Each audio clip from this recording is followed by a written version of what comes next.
Immigrant stories are going to be a lot less inspiring in the future. My grandfather came to this country with nothing but $5 million and the clothes in his custom Louis Vuitton 5-piece trunk set.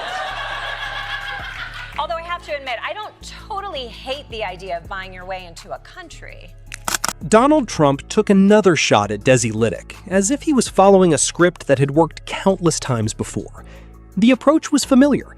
Dismiss the host, claim the show has no relevance, take a jab at the audience, and hope people focus on the insult instead of the joke that sparked it. It was a strategy he had aimed at journalists, judges, comedians, and political opponents for years. This time, though, the reaction was completely different. Desi refused to give him the dramatic response many expected. She did not fire back with anger, interrupt the clip, or act offended.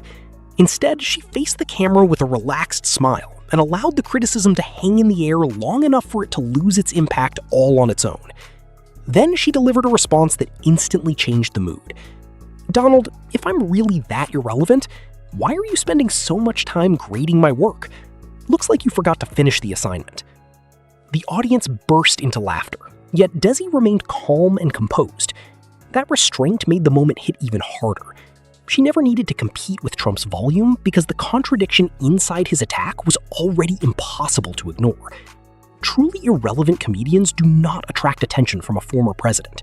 Forgettable jokes do not find their way into speeches, social media posts, complaints, and public outbursts. Trump intended the insult to push her into the background, but by focusing on her so publicly, he ended up putting a spotlight on her instead. Did this guy just put a cover charge on America? It's $5 million to get in, but he'll waive it if you bring in 3 hot girls with you. I mean, I guess it beats the old way of becoming a citizen, which was to marry Donald Trump, but still. And that is where the story became far more interesting. Rather than stopping with a simple comeback, Desi expanded the conversation into something much bigger. She introduced what she jokingly called the Trump insult translator. According to her, whenever Trump labels someone as failing, it often means they managed to get under his skin. When he insists nobody is watching, it usually suggests that he was paying attention himself. And when he calls someone talentless, it may be a sign that the joke landed close enough to leave a mark. The crowd loved it because the observations felt uncomfortably accurate. But after the laughter settled, Desi shifted gears and brought a more serious point into focus. She explained that the issue was not simply that Trump dislikes criticism. Most public figures dislike criticism. The deeper issue, she argued, is how criticism gets treated as something that must be eliminated rather than addressed. A reporter becomes fake. A prosecutor becomes politically motivated. A judge becomes corrupt. A comedian suddenly becomes impossible to watch. The names and situations may change, but the pattern remains remarkably familiar. Obviously, Trump didn't bring everybody into the Oval Office just to sell hats. He was there to sell something much more fancy. We're going to be selling a gold card. You have a green card. This is a gold card. We're going to be putting a price on that card of about $5 million, and that's going to give you green card privileges plus. Oh! As Desi pointed out, the target may be different every time, but the strategy rarely changes.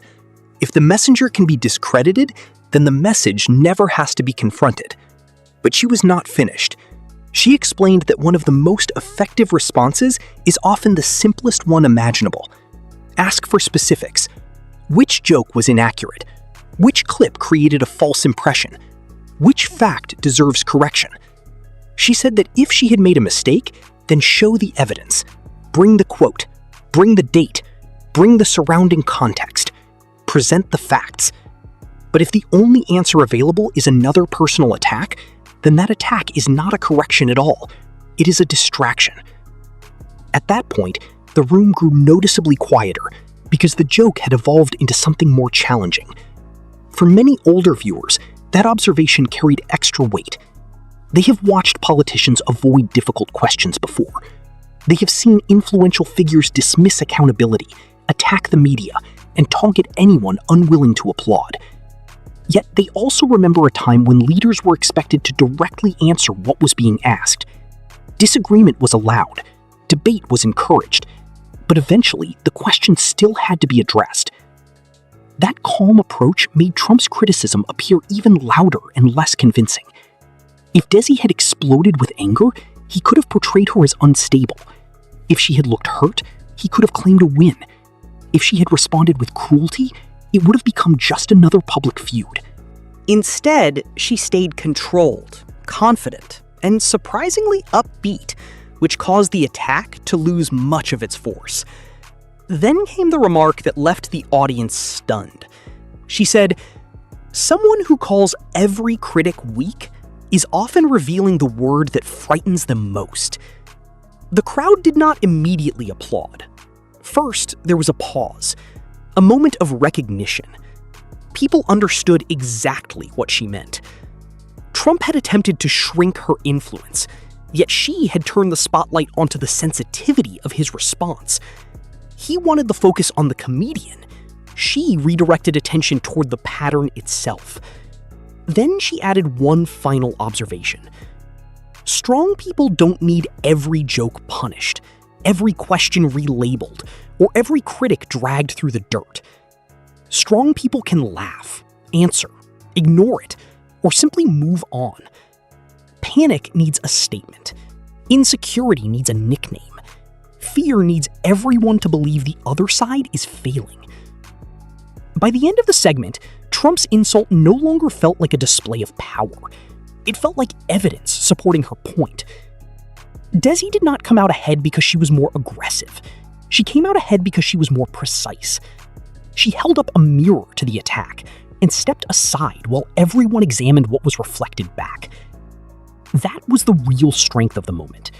She allowed the insult to reveal its own weakness before Trump could escape the contradiction. That is why so many viewers continued talking about it afterward.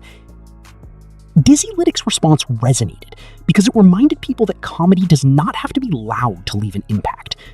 Sometimes the most effective answer is the one delivered without panic or outrage. Under the bright